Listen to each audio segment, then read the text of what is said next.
মুহূর্তে breaking news. বড়াইয়ার বিধায়ক জীবন কৃষ্ণ সাহা গ্রেপ্তার জীবন কৃষ্ণ সাহা। ইডি আধিকারিকরা তার বাড়িতে তল্লাশি চালান। তিনি ফোন দুটো ফেলে দিতে চান, কিন্তু ফোন এবার আর জলে পড়েনি।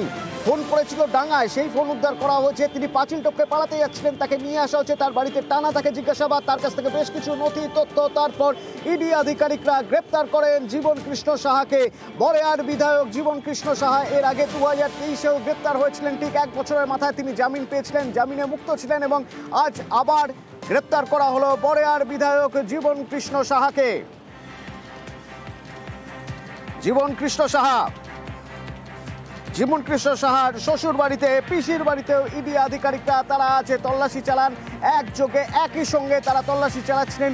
বেশ কিছু নথি হয়তো উদ্ধার হয়েছে, যে নথি যে তথ্যের ভিত্তিতে গ্রেপ্তার করা হলো জীবন কৃষ্ণ সাহাকে। এর আগেও জীবন কৃষ্ণ সাহা গ্রেপ্তার হয়েছেন।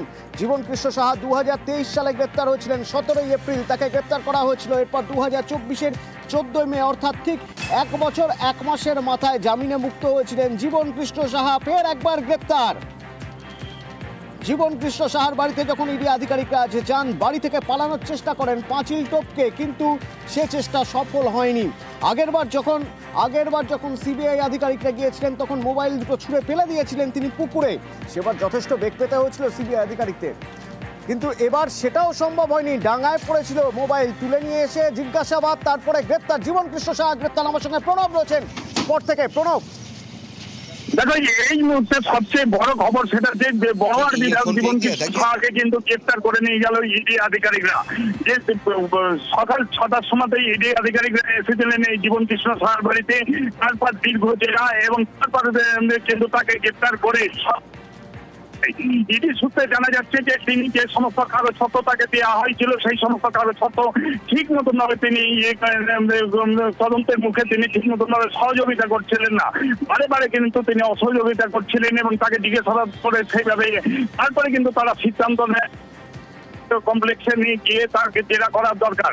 সেই কারণে কিন্তু তাকে তুলে নিয়ে যাওয়া হয় এবং তাকে গ্রেপ্তার করা হয় বলে কিন্তু আমরা জানতে পারছি এই মুহূর্তে। এবং তার বাড়িতে রীতিমতন ভাবে তোমার তাদের যে দলীয় সমস্ত তারাও কিন্তু ভিড় করেছে এই মুহূর্তে।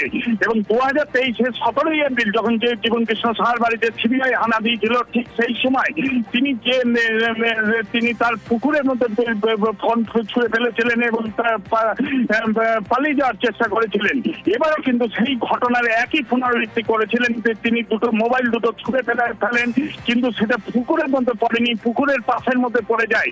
এবং বাড়ির পেছন দিকে যে তোমার সিসিটিভি ক্যামেরা রয়েছে, সেই ক্যামেরা দেখেই সেই ফোন দুটো কিন্তু উদ্ধার করে। এবং এবারও কিন্তু তিনি পালিয়ে যাওয়ার চেষ্টা করেন, কিন্তু কেন্দ্রীয় বাহিনীর যে জওয়ানরা তার বাড়িকে আগেই ঘিরে রেখেছিল, তার ফলে পালিয়ে যাওয়ার আগেই কিন্তু তাকে ধরে ফেলেন। এবং তারপর দীর্ঘ জেরা, বিভিন্ন ধরনের কাগজপত্র ডকুমেন্টস তাকে নিয়ে জেরা করা হয়। এবং দীর্ঘ 6 ঘন্টা ধরে জেরার পর তিনি বিভিন্ন ধরনের উত্তর দেননি, এড়িয়ে যাচ্ছিলেন বলে কিন্তু ইডি সূত্রে জানতে পারছি। তারপরে কিন্তু তাকে গ্রেপ্তার করার সিদ্ধান্ত নেয় এবং তারপরে ইডি আধিকারিকরা তাকে গাড়িতে করে কিন্তু তাকে নিয়ে চলে যায়। ইতিমধ্যে কিন্তু কলকাতার উদ্দেশ্যে কিন্তু রওনা দিয়েছেন ইডি আধিকারিকরা। সঙ্গে থাকো। এই মুহূর্তে সবচেয়ে বড় খবর, বড়াইয়ার বিধায়ক জীবন কৃষ্ণ সাহা ফের একবার গ্রেপ্তার। এর আগে সিবিআই, এবার ইডি। 2023-এর পর 2025-এ ফের একবার গ্রেপ্তার জীবন কৃষ্ণ সাহা। আপডেট নেব স্পট থেকে, আমার সহকর্মী থাকবেন। ডিটেল জানবো, পুরোপুরি বিষয়টা জানবো, কেন গ্রেপ্তার করা হলো, কেন আজ ইডির তদন্তকারীরা গিয়েছিলেন। তদন্তে অসহযোগিতা এখনো পর্যন্ত জানা যাচ্ছে। এই খবরে নজর থাকবে।